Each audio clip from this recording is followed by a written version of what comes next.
Hello friends, good morning. आज की ताज़ा खबर में आपका स्वागत है। हमेशा की तरह पहले ग्लोबल न्यूज़, फिर कुछ इंडिया स्पेसिफिक न्यूज़ और कुछ लास्ट में रिजल्ट सीजन चल रहा है तो स्टॉक स्पेसिफिक न्यूज़ के बारे में डिस्कशन करेंगे। लास्ट तक वीडियो को ज़रूर देखिएगा। हमेशा की तरह एक छोटा सा नॉलेज सेक्शन लास्ट में रखा है, तो वो आप ज़रूर देखिएगा। स्टार्ट करते हैं ग्लोबल न्यूज़ से। तो last week overall US markets के लिए थोड़ा अच्छा रहा। राइट, मार्केट जो है वो पॉजिटिव रही। ऑलमोस्ट 5% जो है, अगर हम S&P 500 की बात करें जो कि वहाँ टॉप 500 कंपनीज हैं, ठीक है, तो वो 5% जो है उसमें वीकली गेन था। राइट, फ्राइडे को भी वो बढ़ा है ओवरऑल, और मेजरली बिकॉज टेक स्टॉक्स जो है वो रैली किया है। एनवीडिया को देखो, मेटा, एप्पल, माइक्रोसॉफ्ट सभी जो हैं वो लास्ट वीक में अच्छा खासा पॉजिटिवली ग्रोथ उन्होंने दिखाया है in the price. Major reason for this whole rebound या फिर इस जो ग्रोथ रही है वो मेजरली है डी एस्केलेशन की जो टेंशन है ग्लोबल ट्रेड की, टैरिफ की, उसमें थोड़ा एस्केलेशन कम होता हुआ नजर आ रहा है, मेजरली ऑन यूएस चाइना। तो 90 डेज का ट्रूस जो है वो टैरिफ्स पे यूएस चाइना का भी हो गया है अब। राइट, तो उसकी वजह से एस्केलेशन थोड़े कम हो गए हैं। फिर चाइना ने कुछ जो उनके रेयर अर्थ मेटल्स पे ब्लॉक किया था यूएस को देना, वो भी उन्होंने लिफ्ट कर लिया है। सो दैट हैज़ ऑल्सो, तो इसकी वजह से मतलब लग रहा है कि भाई काफ़ी सारी चीज़ें जो back to pre Trump era, right, तो जैसा मतलब टैरिफ्स का जो स्टेटस था वो वहाँ पर जाता हुआ काफ़ी ज़्यादा नज़र आ रहा है। राइट, और काफ़ी सारी डील्स की भी बात हो रही है ऑलरेडी। एक आध दो डील साइन भी हो गई हैं और काफ़ी सारी डील्स जो है ट्रेड डील्स की बात चली रही है। तो अब मार्केट का एक्सपेक्टेशन यही है कि भाई आई थिंक लाइक लेट्स मतलब mostly everything will be back to normal, जैसा पहले था वो वैसा ही चला जाएगा।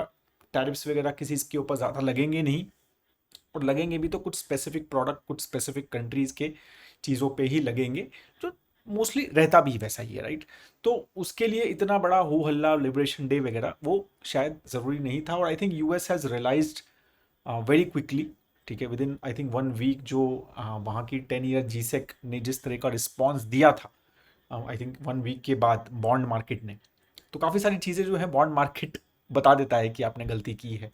राइट, तो वो I think was a trigger कि यूएस फेल्ट कि भाई we what we did on 2 April वो शायद सही नहीं था। राइट, और उसके बाद जो है वो सब चीज़ों उसका कवर अप चल रहा है, उस चीज़ों को एक मेलो डाउन वर्जन में लेने की कोशिश की जा रही है। तो इसीलिए markets are liking that. Right, तो इसीलिए वो सब चीज़ें markets are doing well overall. Right, तो वो सारी चीज़ें अभी तो एक शॉर्ट टर्म में ये सब चीज़ें कम होती हुई नजर आ रही है। इसकी वजह से अगर आपने देखा, गोल्ड प्राइजेस भी थोड़े से गिर गए हैं। राइट, क्योंकि काफ़ी सारा पहले एक जो रिस्क फ्री कैपिटल थी या जो थोड़ी लेस रिस्क वाली कैपिटल थी, उनको लग रहा था कि भाई ये सब है, तो वो सब वहाँ पर मतलब एक हेज होता है ना, जियो पॉलिटिकल हेज है वो। राइट, काफ़ी सारे लोग उसको इक्विटी हेज बोलते हैं, उसको जियो पॉलिटिकल हेज बोलते हैं। तो वो सब इकोनॉमिक टर्मोइल वगैरह और जियो पॉलिटिकल टर्मोइल के चक्कर में गोल्ड जो है वो काफ़ी बढ़ा। तो अब वो थोड़ा सा वहाँ पर भी स्टेबिलिटी आती हुई नजर आ रही है। ठीक है, क्रूड ऑयल प्राइसेस भी वो 65 के आसपास चल रहे हैं, बिकॉज सप्लाई की बार बार बात हो रही है कि सप्लाई बढ़ेगी और ग्लोबल डिमांड ग्रोथ ज़्यादा कोई एक्सपेक्टेशन है नहीं। और ये बार बार आई थिंक काफ़ी सारी एजेंसीज यही बोल रही है कि भाई क्रूड ऑयल की डिमांड बढ़ती हुई नज़र नहीं आ रही है, कुछ ग्रोथ नहीं आ रही है उसमें नज़र।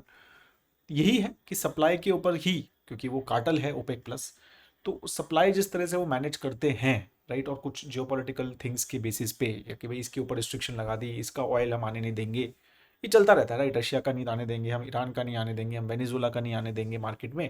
तो ये सारे कंट्रोल कर करके you keep a oil at certain level, and that's the whole strategy वो चल रही है। और 65 के आसपास कंफर्टेबल है I think, from India perspective $65 oil is quite comfortable. ठीक है, तो वो सारी चीज़ें भी यहाँ पर हैं। मूडी ने भी, मूडीज जो क्रेडिट रेटिंग एजेंसी है, राइट, तो they have also reduced now US का क्रेडिट, मतलब आप जो कंट्री की क्रेडिट रेटिंग है ना, वो ट्रिपल ए से AA1, राइट, एक नॉच उसको नीचे कर दिया है रेटिंग को। हाँ, ये चीज़ ऑलरेडी दो और बड़ी क्रेडिट रेटिंग एजेंसीज हैं वहाँ पे, S&P, राइट, जो काफ़ी सबसे बड़ी है शायद, तो 2011 में उन्होंने ये ऑलरेडी कर दिया था। और फिच ने भी 2023 में ये चीज़ की है। राइट, और अब मूडीज ने भी ये डाउनग्रेड कर दिया है। राइट, तो उन्होंने कहा है कि भाई there is lack of political will to reduce spending. ठीक है, स्पेंडिंग रिड्यूस नहीं हो रहा है, डेट जो है वो कंसिस्टेंटली बढ़ रहा है, वो ये बोल रहे हैं कि डेट जो है जीडीपी का पे 134% तक पहुंच जाएगा बाय 2035, राइट। तो यूएस जो है बजट डेफिसिट ऑलरेडी बढ़ रहा है। ऑलरेडी अगर हम वाईटीडी में बात करें तो $1 ट्रिलियन का यूएस बजट डेफिसिट की बात हो रही है, ठीक है। 13% हाई है लास्ट ईयर से। तो जितना भी चीज़ें थी, राइट, कि भाई हम कॉस्ट कम करेंगे, ये सारी चीज़ें नहीं हो पा रही है, ऐसा ही यहाँ पर लगता लगता है। और इसी वजह से that's what the credit rating agency has said कि भाई डेट बढ़ता हुआ नजर आ रहा है and that is the major worry. और मतलब इनिशियली व्हेन ट्रम्प केम और ये सारे discussion, when Musk also was part of the government, तो ये काफ़ी सारे डिस्कशन हो रहे थे कि भाई that is the major worry for the government. But cost कम होती हुई नज़र नहीं आ रही है, मतलब स्पेंडिंग कम होती हुई नज़र नहीं आ रही है। तो बजट डेफिसिट बढ़ते ही जा रहे हैं और उसकी वजह से हाई इंटरेस्ट रेट्स हैं। तो जो एग्जिस्टिंग डेट है उसकी इंटरेस्ट रेट पेमेंट्स की कॉस्ट भी बढ़ती नज़र आ रही है। तो ये एक मतलब कॉम्प्लिकेटेड सिचुएशन में यूएस है कि या तो उनके पास ये ऑप्शन है कि भाई इसको रिड्यूस कर लो, कि अपने अपने एक्सपेंसेस को रिड्यूस करो, ठीक है, या जीडीपी की ग्रोथ रेट बहुत बढ़ाओ। तो मतलब एक एस्टीमेट मैंने देखा था तो इसमें ये था कि 6.7% से रियल जीडीपी ग्रोथ करनी पड़ेगी अगर इसको सेम भी रखना है। अगर हमें जो जिस लेवल पे उनका डेट है, आई थिंक 110% के आसपास है, तो वो सेम भी रखना है तो 6.7% से जीडीपी का ग्रोथ रेट चाहिए। तो वो तो बहुत डिफिकल्ट है। तो या तो जीडीपी का ग्रोथ बढ़ाओ या एक्सपेंसेस कम करो, वो भी नहीं हो पा रहा है। फिर थर्ड क्या है? थर्ड यही है कि इन्फ्लेशन रेट आउट, मतलब कि आप इन्फ्लेशन को बढ़ाए रखो और इंटरेस्ट रेट्स कम रखो। तो ये थर्ड ऑप्शन है which is a painful option, ठीक है। तो ये सब चीज़ें ही हैं और most of the experts are saying कि वही थर्ड ऑप्शन पे ही शायद यूएस को जाना पड़ेगा as part of the reducing their debt. तो इसी वजह से वो सारी चीज़ें हमें देखनी है और यही थॉट प्रोसेस के ऊपर मतलब काफ़ी सारे एक्सपर्ट्स एक मीडियम टू लॉन्ग टर्म में चीज़ों को देख रहे हैं। तो अगर हम इंडिया स्पेसिफिक कुछ बात करें तो इंडिया ने एक तो बांग्लादेश के ऊपर भी India is targeting and restricting lot of things. तो अभी 42% of our imports from Bangladesh को रिस्ट्रिक्ट कर दिया है, राइट। जो ऑलमोस्ट बायलैटरल इम्पोर्ट है उसमें 42% पार्ट है, ठीक है। तो लैंड से जो आता है उसमें काफ़ी सारे गारमेंट्स वगैरह के ऊपर जो हम इम्पोर्ट करते हैं, तो उसके ऊपर ये सारी चीज़ें की हैं। और ये चीज़ शायद बांग्लादेश ने भी बैन किया, तो वो I think it has been, तो वो एक इम्पैक्ट वहाँ पर रहने वाला है बांग्लादेश और इंडिया ट्रेड के ऊपर। यूएन ने इंडिया का 2025 का जो जीडीपी ग्रोथ है उसको थोड़ा कम किया है, 6.6% से 6.3% किया है। और उन्होंने मेजरली उसका रीज़न जो है वो टैरिफ ही दिया है कि उन्होंने कहा है कि भाई अगर ये टैरिफ, मतलब उनका एक्सपेक्टेशन ये है कि भाई टैरिफ थोड़ा बहुत तो रहेगा और ट्रेड डील मतलब बिल्कुल ही ज़ीरो हो जाए। टैरिफ्स जो हैं जैसे 10% तो अभी चल ही रहे हैं बेस लाइन, राइट। तो वो सारी चीज़ों के हिसाब से ही उन्होंने टैरिफ के इम्पैक्ट के हिसाब से ही और ग्लोबल स्लो डाउन के हिसाब से ही ये सारी चीज़ें एक्सपेक्ट की हैं। दे आर स्टिल सेइंग कि India is one of the fastest growing major economy in the world. जैसे एफटीए की बात हो रही है, जैसे इंडिया यूके का एफटीए साइन हुआ है, इसी तरह से इंडिया ईयू के जो यूरोपियन यूनियन है उसके साथ भी एफटीए की बात चल रही है। और 2 फेजेस का डिस्कशन जो है वो सेकेंड राउंड ऑफ डिस्कशन मतलब कंप्लीट हो गया है। और ये एक्सपेक्टेड है कि 2 फेजेस में ये डील होगी। एंड अगर हम बात करें ईयू के साथ तो ईयू जो है one of the largest trading partner है, अगर हम एक ईयू को ओवरऑल एज अ कंट्री मान लें तो, राइट।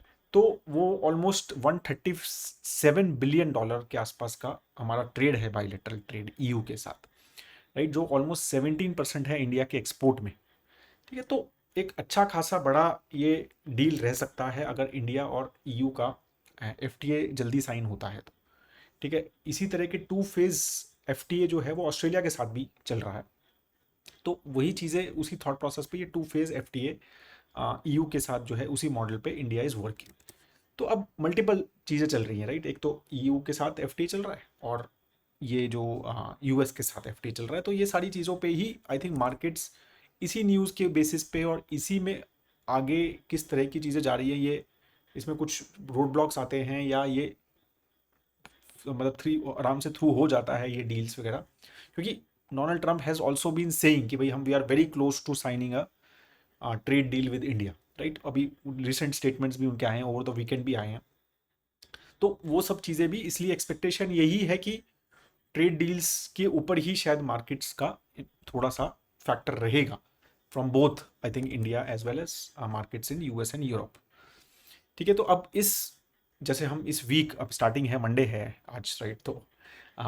तो उसके बेसिस पे इस वीक क्या एक्सपेक्ट, ऑफ कोर्स एक तो वही कॉर्पोरेट अर्निंग्स के ऊपर तो मार्केट रहने ही वाला है, क्योंकि कुछ बड़ी कंपनीज एल है, टाइटन है, Mahindra and Mahindra, Asian paints, right, Paytm, Swiggy, Tata chemicals, doctor Reddy's, right, तो ये सारी कंपनीज के रिजल्ट जो हैं इस हफ्ते आने वाले हैं।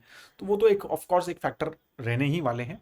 बट अपार्ट फ्रॉम दैट, ये जो ट्रेड डील्स हैं, राइट, या फिर ये जो एफटीए के डिस्कशंस हैं, इसके ऊपर क्या डिस्कशंस रहते हैं या इसके ऊपर क्या न्यूज़ आती है, वो भी एक फैक्टर जो है वो रहेगा, मेरे को लगता है, जो मार्केट में आगे ग्रोथ का। अब हम कुछ स्टॉक स्पेसिफिक अगर हम बात करें तो Tata Motors has is planning to launch lot of new products in EV specifically, right. अगर हम टाटा मोटर्स को देखें तो 65,000 ईवीज उन्होंने FY25 में बेची हैं, जो कि 10% डिक्रीज है, कम हुआ है, राइट। तो उनका मार्केट शेयर एक काफ़ी डिक्रीज हुआ है अगर हम टाटा मोटर्स पर्सपेक्टिव से देखें, राइट। ऑफ कोर्स एक स्लो ग्रोथ भी रहा है ईवीज में, मतलब ईवी एक बहुत स्ट्रॉन्ग ग्रोथ नहीं रही है मार्केट में, और कंपटीशन भी बड़ा है। बट यही है कि Tata Motors had been very very strong competitor, तो अभी उनमें कुछ नया प्रोडक्ट्स लॉन्च नहीं हुए हैं। तो अब ये प्लान है कि एक तो हैरियर का ईवी आने वाला है और सियरा का ईवी जो है वो आने वाला है, और काफ़ी सारे मल्टीपल अपग्रेड्स जो हैं वो FY26 में टाटा मोटर्स एक्सपेक्टेड। तो they are focusing still a lot more on EV market. तो जो हाइब्रिड थॉट जो मारुति ने लिया है, एटलीस्ट आई थिंक अभी तक ऐसा लगता नहीं है कि Tata Motors is basically keen to follow that path, right. Tata Steel जो है, अब इसमें एक इंपॉर्टेंट न्यूज़ थी टाटा स्टील में, तो उन्होंने कहा है कि भाई we are planning 11,500 crore rupees का कॉस्ट रिडक्शन अक्रॉस ज्योग्राफीज, ठीक है, तो ऑलमोस्ट $1.3 बिलियन का। तो ये एक काफ़ी इंपॉर्टेंट मेरे को लगता है कि फैक्टर रहेगा, स्पेशली ये सेक्टर लाइक स्टील जो कि थिन वेफर थिन मार्जिन पे काम करते हैं, राइट, वहाँ पे कॉस्ट रिडक्शन, तो वो एक काफ़ी इंपॉर्टेंट रहेगा। अगर हम FY25 की देखें, राइट, तो उसमें भी उन्होंने काफ़ी कॉस्ट रिडक्शन किया है, ऑलमोस्ट 6,600 करोड़ का कॉस्ट रिडक्शन जो है वो किया है, राइट, टाटा स्टील ने। तो ये काफ़ी एक इम्पॉर्टेंट फैक्टर्स जो हैं टाटा स्टील के ग्रोथ में आगे रहेंगे, स्पेशली यूके में। तो वहाँ पर भी उन्होंने काफ़ी ज़्यादा 29% का एक्सपेक्टेड है कि भाई वो फिक्स्ड कॉस्ट को रिड्यूस करेंगे यूके में, राइट। तो ये सारी थॉट है, मतलब इसी तरह से I think Tata have done in Tata Motors as well through JLR, एक सिग्निफिकेंट कॉस्ट रिडक्शन उन्होंने जैगुआर लैंड रोवर में लास्ट 7-8 ईयर्स में किया, एंड दैट हैज़, मतलब उसकी वजह से जो है, अगर हम लास्ट 1-2 साल में देखें एटलीस्ट वो प्रॉफिटेबिलिटी, हाँ ग्रोथ है, वो सब चीज़ अलग चीज़ें हैं, वो फैक्टर्स अलग हैं, लेकिन काफ़ी एक बैड फेज से JLR को they have at least made them एक ऐसे स्टेटस पे ले आए हैं कि हाँ भाई वो मैनेजेबल हो गया है, राइट, कॉस्ट वगैरह उनकी। तो वही चीज़ अब ये स्टील सेक्टर में मतलब करने की कोशिश जो है, एटलीस्ट जिस तरह का उनका क्लियर टारगेट्स वगैरह पे जा रहे हैं, वो जिस तरह का कॉस्ट रिडक्शन हो रहा है, तो वहाँ पर वो करने की कोशिश कर रहे हैं। अब आफ्टर वोडाफोन आइडिया, राइट, अभी Airtel has again gone to Supreme Court for AGR relief. तो जो उनके गवर्नमेंट को पैसे देने हैं, right, adjusted gross revenue dues, तो उसके वेवर के लिए उन्होंने कहा है, उन्होंने भाई यही बोला है एयरटेल ने कि भाई ये जो है इसकी वजह से हमें बहुत नुकसान हो सकता है, ये इम्पैक्ट हो सकता है कंपनी के ऑपरेशंस के ऊपर ही, क्योंकि ऑलमोस्ट एयरटेल को ही 40,000 करोड़ रुपए के आउटस्टैंडिंग ड्यूज हैं अभी भी, 40,000 करोड़ रुपए के, राइट। तो ये सारी चीज़ें जो हैं वो, मतलब यही बात हो रही है कि भाई आप जो है पेनल्टीज लगाई गई हैं, राइट, ऑलमोस्ट 22,000 करोड़ की तो GST की पेनल्टी है उसके ऊपर। तो वो सारा थॉट प्रोसेस उन्होंने कहा है कि भाई ये पेनल्टीज जो हैं हमारे ऊपर लगाई गई हैं, जो इंटरेस्ट लिया गया है या इंटरेस्ट पेनल्टी के ऊपर जो इंटरेस्ट लिया गया है, वो अगर हमें वेव ऑफ कर दिया जाए और एक्चुअल जो व्यू ड्यूज थे वही हम दें, राइट, तो वो उसके बेसिस पे हम दिया जा सकता है। यही चीज़ वोडाफोन ने भी की है और एयरटेल ने भी ये चीज़ की है। रिजल्ट्स के ऊपर कुछ बात करें तो डिलीवरी का रिजल्ट आया तो अच्छा ग्रोथ उन्होंने दिखाया है ओवरऑल, नेट प्रॉफिट 190% Q-on-Q, जबकि मतलब एक अच्छा ओवरऑल ग्रोथ दिखा है, राइट। रेवेन्यू ऑपरेशंस में जबकि 6% ही इंक्रीज हुआ है, ठीक है। तो रेवेन्यू बहुत ज़्यादा अच्छा इंक्रीज नहीं हुआ है जितना एक्सपेक्टेड है ओवरऑल, राइट, लेकिन प्रॉफिट में एक इम्प्रूवमेंट वहाँ पर नज़र आता हुआ नज़र आ रहा है, तो ठीक है, और प्रॉफिटेबिलिटी पे फोकस करता हुआ नजर आ रहा है। बाकी डिलीवरी ने जो ई कॉम एक्सप्रेस का एक्विजिशन किया है, राइट, ऑलमोस्ट 1400 करोड़ का। तो वो अभी भी पेंडिंग रेगुलेटरी अप्रूवल है, तो दे आर सेइंग कि अगर वो हो जाता है तो we will make it a subsidiary of Delhivery post the approvals. तो ये वहाँ पर है। फिर जेन टेक्नोलॉजीज जो कि एक डिफेंस रिलेटेड कंपनी है, it's part of our model portfolios as well, Delhivery is also part of our model portfolios, right. तो वो भी, उसका भी एक अच्छा रिजल्ट आया ओवरऑल। 189% का प्रॉफिट ग्रोथ हुआ, 189%। रेवेन्यू भी बहुत ज़बरदस्त 130% का ईयर ऑन ईयर ग्रोथ हुआ है, राइट। और ये मार्च ऑब्वियसली क्वार्टर एक इंपॉर्टेंट रहता है डिफेंस कंपनीज का, राइट। तो उस हिसाब से एक अच्छा क्वार्टर रहा। ऑर्डर बुक जो है वो ऑलमोस्ट 692 करोड़ रुपीज़ की ऑर्डर बुक उनकी है।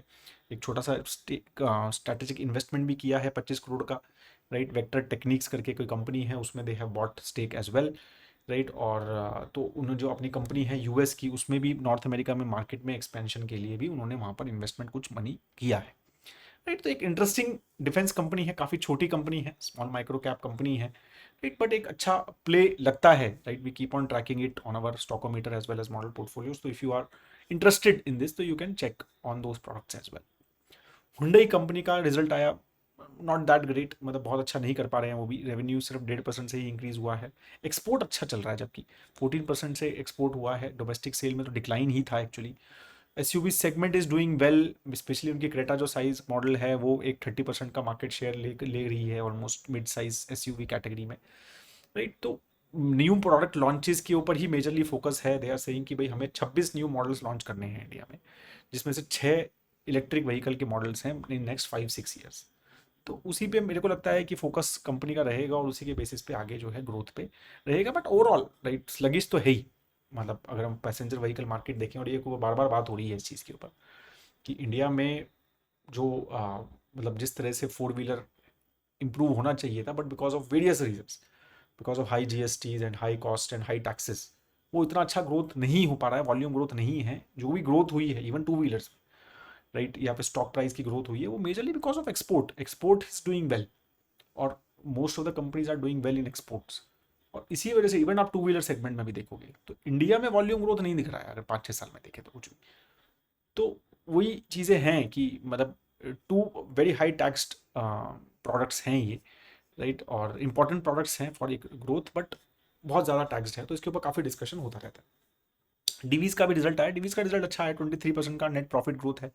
रेवेन्यू भी 12% के आसपास से बढ़ा है, राइट।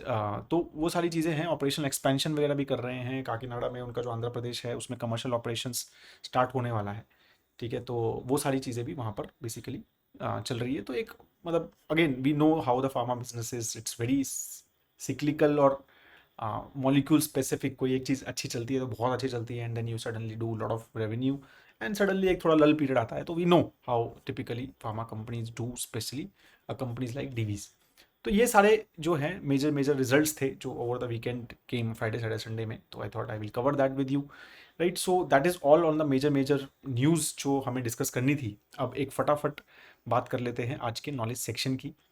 तो एक ये अच्छा चार्ट मुझे मिला एक एक्स पे, जो मतलब मोटा मोटा काफ़ी बार हम म्यूचुअल फंड्स की बात करते हैं, काफ़ी सारे क्वेश्चंस इस तरह के होते हैं कि सर इन्वेस्ट कौन सा फंड में लें, किस कैटेगरी में लें। मतलब I think we can even improve this chart, और मैं ट्राई करूंगा कि my team actually post little better, थोड़ा सा हमारा थॉट मतलब ऐड करके, मतलब बेटर इन द सेंस कि better from my thought perspective, right. तो बट ये अच्छा एक चार्ट है कि जैसे लिक्विड फंड्स काफ़ी सारे ऐसा होता है, लिक्विड फंड्स में कब डालें। तो एक बहुत अच्छी चीज़ उन्होंने बताई कि भी 12 महीने तक अगर आपको इन्वेस्टमेंट करना है, 1 मंथ से 12 महीने तक आपको इन्वेस्टमेंट करके रखना है पैसा, तो आप लिक्विड फंड्स में पैसा डाल सकते हैं।